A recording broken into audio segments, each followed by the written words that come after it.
دا یو ورور سوال کړی دی چې کله څوک تا ته دا ووایي چې فلاني ته به زما سلام وایې نو دا سلام دی فلاني ته ویل دا واجب دی او که نه، او که زه یې ونه وایم زه به ګناهګارېږم او که نه. دا بعض خبرې موږ ته ډېرې معمولي ښکاري، یاره که هر څنګه وشوه څه خبره نه نه، د خبرې تحقیق او تپوس به کوې لکه څنګه چې دې ورور کړی دی. ګوره چې کله تا ته یو کس دا ووایي چې زما سلام به پلاني ته وې او تا ورته وې صحیح ده، دا د ده امانت دی تا سره ته به هغه کس ته رسوې. لکه چې زه تاله پیسې درکړم چې دا پیسې واله او پلاني ته به یې ورسې، دا تا سره امانت دی، دا به تا هغه ته رسې، که دې ونه رسولې ته ګناهګارېږي. چې کله زه تا ته دا ووایم چې پلاني باندې به زما سلام وایي او تا وې صحیح ده نو څه شو؟ امانت دی تا سره. او امانت په باره کې الله څه وایي؟ ان الله یأمرکم ان تؤدوا الامانات الى اهلها. الله تاسو ته دا امر کړی دی چې امانتونه د هغوی هغه حقدارانو ته ورسوئ. دا الله موږ ته امر کړی دی.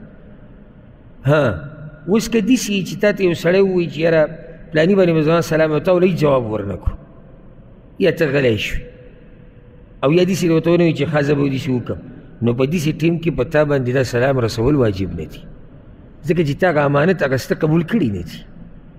خو چې کله تا وایي چې صحیح ده وبه وایم ورته نو بیا دا امانت دی، دا به رسوې چې دې ونه رسول ته بې ګناهګارېږي. بیا دا ورسره فایده یې ده کوي زیاتي چې کله دې چا ته د چا سلام ورسو نو هغه به په جواب کې وایي چې وعلیک وعلیه السلام، په تا دې سلامي او په هغه دې سلامي. په هغه خو به سلام کوې ځکه چې هغه سلام را رسولی دی، خو دا کوم چې تا ته سلام یې را لېږلی دی، خو دې کوم چې تا ته سلام در رسولی دی په دم سلام وکړه. دې کې یو غلطي ما لیدلې ده په دې ډېرو کسانو کې چې کله ورته ته ووایي چې پلاني ته زما سلام وایه نو هغه تا ته وایي وعلیک وعلیه السلام. ته چې چا ته ووایي چې پلاني ته زما سلام نو دې ولې تا له دا جواب درکوي؟ ته به ما له دا جواب نه راکوې، دا جواب به ما له څوک راکوي؟ هغه چا ته چې ما سلام لیږلی دی هغه به ما له دا جواب راکوي وعلیک وعلیه السلام. ته به دا نه وایې دې کس ته څوک چې تا ته وایي چې زما دا سلام ورته ورسوه چې وعلیک وعلیه السلام، نه هغه تا باندې سلام نه دی اچولی چې تو ته وعلیک وایې. سلام هغه به چا اچولی دی؟ هغه چا ته چې لیږي نو هغه به ورته په جواب کوي وعلیک وعلیه السلام، په تا دې سلامتي ای او هغه چا چې سلام را لیږلی دی په هغه دې سلامتي ای. دې ورور یو بل سوال کړی دی، هغه هم د سلام سره تعلق ساتي، او هغه دا چې داسې څه دلیل شتي په دې خبره باندې چې یو سړی د مجلس نه واپس وځي نو هم سلام باچوي، ځکه چې دا خو واضحه ده چې مجلس ته ننوځي نو سلام باچي، مجلس نه چې وځي بیا به هم سلام اچوي. په دې څه دلیل شتي او که نه؟ یاده کوي دا طریقه د رسول صلی الله علیه وسلم په باره کې دا راځي چې هغه به کله سلام اچو نو 3 پیرې به سلام اچو. دا 3 پیرې سلام به یې داسې نه اچو چې السلام علیکم السلام علیکم السلام علیکم، دې خو څه فایده نه شوه، هسې تکرار دی. 3 پیرې سلام د هغه څنګه و؟ اولنی سلام د اجازت په وخت کې، لکه ته د یو کس کور ته ورغلې ور دې وټکو السلام علیکم ورحمت الله، اواز به وکړي السلام علیکم ورحمت الله، څوک دروازې سره ولاړ دی دننه درشم دا د اجازت سره سلام شه. هغه ته ته راځه دننه چې ورننوتې السلام علیکم ورحمت الله، دګې ته خو اوس ورننوتې که اوس سلام دې واچو، واپس چې د دې مجلس نه وځې بیا به سلام واچو. نو څو سلام وشو؟ 3 سلام وشو. دا د رسول الله سلم طریقه وه.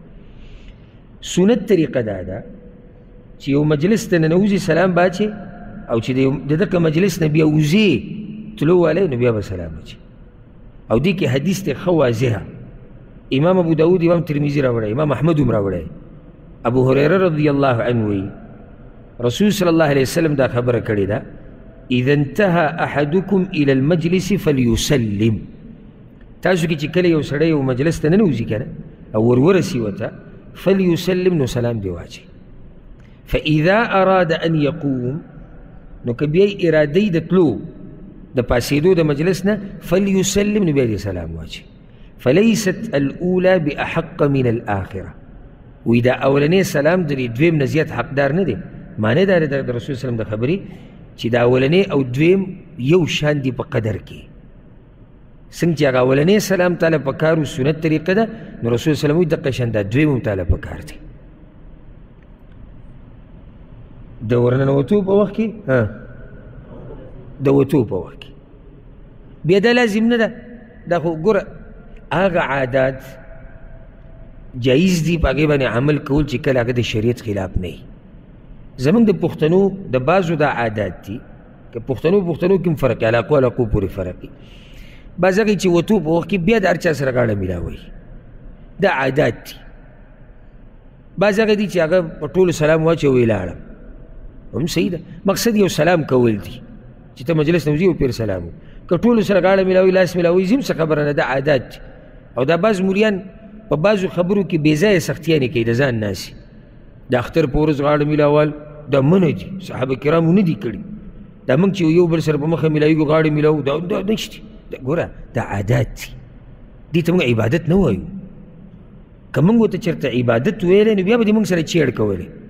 هر قوم خپل عادات دي. لکه بعض اوس داسې چې یو بل سره میلاویږي نو یو بل سره دا مخ وجنګوي. څوک یو بل ته په دې ولي باندې لاس کېږدي په دې اوږه.